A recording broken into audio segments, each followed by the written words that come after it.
You know what's funny? Somebody told me today that I must want to be white because I don't want to be dead. Apparently, to be black is to be dead. To be killed by another black person laying in the street, that's what it means to be black. And because I'm trying to avoid that and help others navigate and stay alive as well, I must want to be white. Well, gee golly whiz, so fucking be it. I don't even think that's an insult anymore. Not in today's climate. I would prefer life than to be cool or considered cool by you fucking monsters. Charlie Kirk wasn't lying about you, by the way.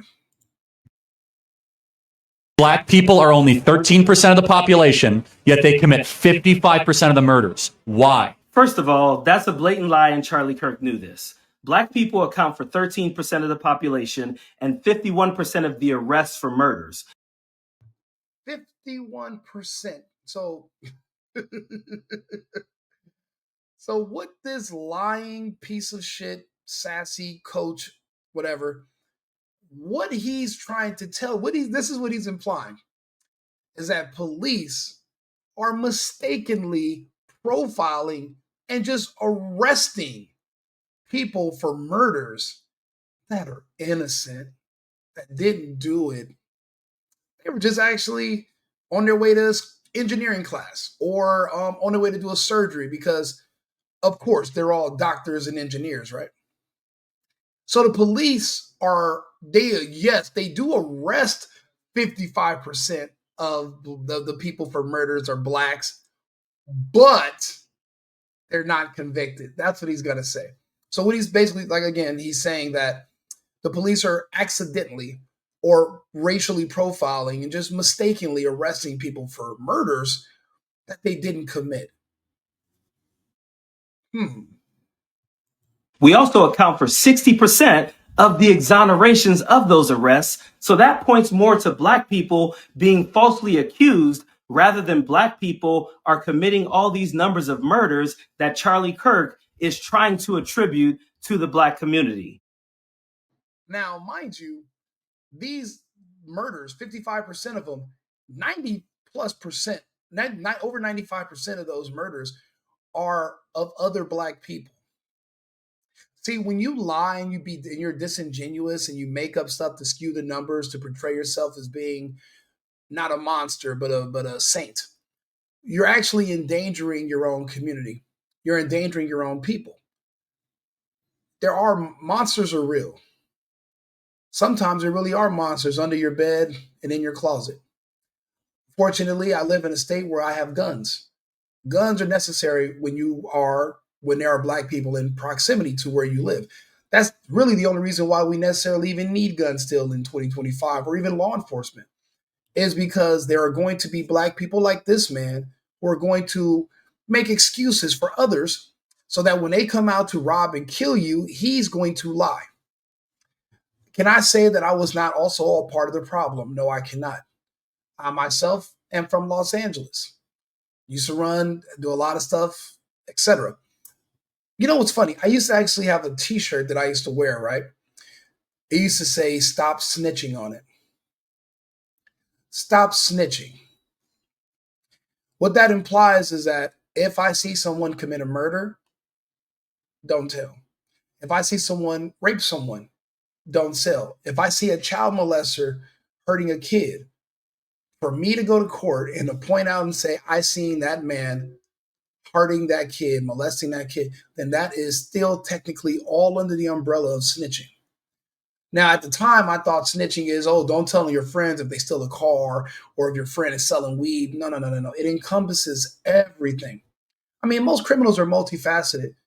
If you're a murderer, I don't think you would have any problems with molesting children, raping, stealing. I don't think you're going to say, murder's where I draw the line.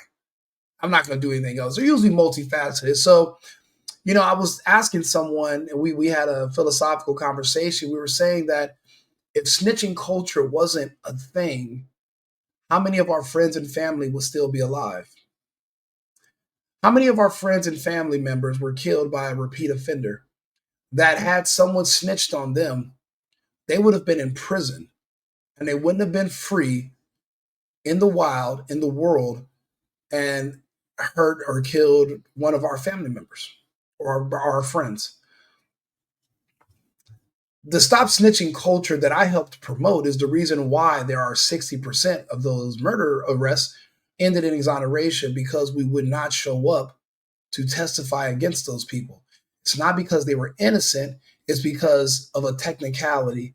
Technically, if there's no one that shows up, then you're really not going to be able to get a conviction. It doesn't mean you didn't do it. That means nobody was willing to snitch on you, because snitch culture in the black community is stronger than rape culture. It outweighs child molestation. It eclipses murder. To be a snitch is worse than to be a pedophile to black people. Do you fucking understand the type of monsters that have been created from the Stop Snitching campaign? This does not take deep thought. Sir Isaac Newton did not need to get an apple that fall on his head to say, oh, wow, maybe stop snitching is why so many black people have been exonerated. That wasn't required. This coach knows that, but what he does is the same thing a lot of people do. They pander to their community for support. Personally, I'm more worried about staying alive than I am worried about clicks. I don't need clicks from any particular community. I don't care. When I'm on here having these talks with people and reading the news, I'm trying to help you survive. Now, if you see the benefit in my reporting, then naturally you'll follow me and I can help you in the future. I helped a lot of people navigate the scamdemic. A lot of people came out on top and are still alive, and they thank me to this day. But I only could save those who I could. I couldn't save the rest. In this situation, we're going to go ahead and be honest. We're not going to call Charlie Kirk a liar. He's not lying on you people. The reason you hated Kirk is because he told the truth about you. That's your issue with Kirk. It's not because he made up stories and lies or exaggerated. You don't like Kirk because he told the truth. You don't like anybody because they tell the truth. They'll say, well, Rico, you're Cuban, so I don't want to hear you. Guess what? I don't ask. You don't need to listen. I'm not talking to the monsters. I'm talking to the people the monsters are robbing and killing. That's the difference. Eventually, they're going to make propaganda, and they're going to make videos about me, the way they talk about Officer Tatum, the way they talk about the Hodge twins. You think I give a shit what monsters think about me? I live in polite society. I'm an American. Monsters don't consider themselves American. They live in their own separate underworld of society. It's the sewer beneath the streets where we all live. So I'm not necessarily worried about making friends or a popularity contest. It doesn't really matter. Your insults, a monster can't insult me. Oh, you want to be white. How is that an insult, monster? Because I want to stay alive? Because I want to have children that are also going to live without one of you fucking monsters trying to kill them or successfully killing them? I'll take my chances on the white side if that's what it means. I don't live around you in the first place. That's the reason I work, so I don't have to. Because our monsters are real. Again, they're not just in your closet under your bed. They jump through your windows. They knock on your door and run, or they send kids to do it, and they pretend they're doing a prank. And when they know your sleep schedule or your work schedule, they'll break into your house. But what happened when somebody's home that they don't know about? And there's a home invasion, robbery goes wrong, somebody gets killed, and the media sweeps it under the rug because the monsters that did it are the monsters they're protecting because they serve a purpose for the Democrats. I'll pass. I'll do my own journalism. You know, like, you know, buy. You don't have to watch it. I'll sit here and talk to my damn self. Don't really care. But I'm not going to see videos that are going to basically just enable more monsters to be created. You know, when you make excuses for men, you make them weak. You'll never hold them accountable for their own actions. So then you wonder why so many of these men in the culture never grow up. 55-year-old child. And you wonder, well, what happened? Why are there no men around? These are all old ass boys. Well, what did you do? You enabled them. You made excuses for all their actions and you blamed everybody but them. We all must be held accountable for individual decisions. And that pendulum swings always. But just keep in mind, lying, pandering, calling people that are telling the truth about you liars, this is the genesis of a monster. This is where monsters are made. This is how. This is where they come from. Men like this. Disgusting. Like and subscribe. Share the video if you want to. I'd rather be white and alive than black and dead.